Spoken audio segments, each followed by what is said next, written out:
Ça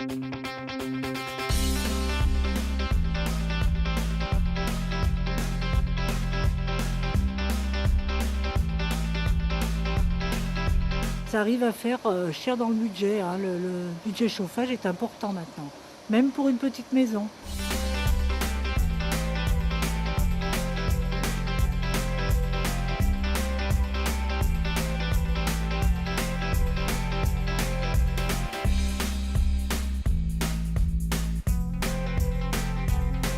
On considère en général qu'entre 19 et 20 degrés, on a une température qui est suffisante et confortable, même si ça dépend quand même des individus.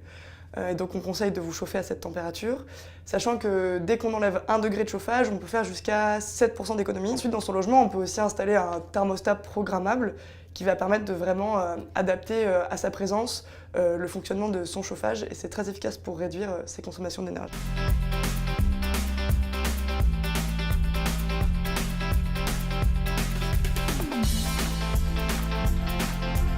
Un logement mal isolé, c'est un peu comme si on sortait de nous l'hiver sans manteau. Isoler, ça veut dire isoler les combles en toiture, les murs, les fenêtres. Et ça va vraiment permettre de garder le chaud dans le logement. Et avec la même quantité de chauffage, vous allez vous sentir mieux chez vous sans payer plus cher. Quand on réalise des travaux d'isolation, il faut ensuite voir si son système de chauffage est toujours le bon, est toujours adapté à son logement. On peut avoir besoin de le changer parce qu'il on va avoir besoin d'un chauffage moins puissant.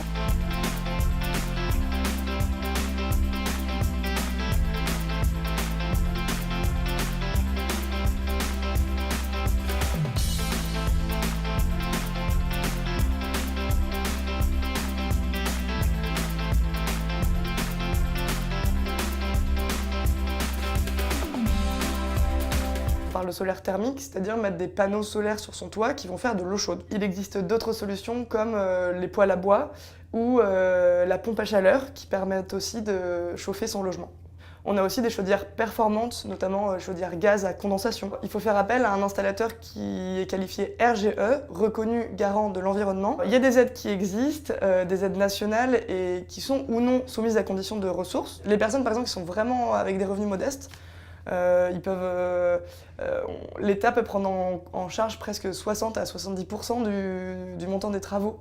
Donc ça, vraiment, on est dans des aides qui sont importantes et qui aident vraiment les personnes à passer à l'action et à faire des travaux.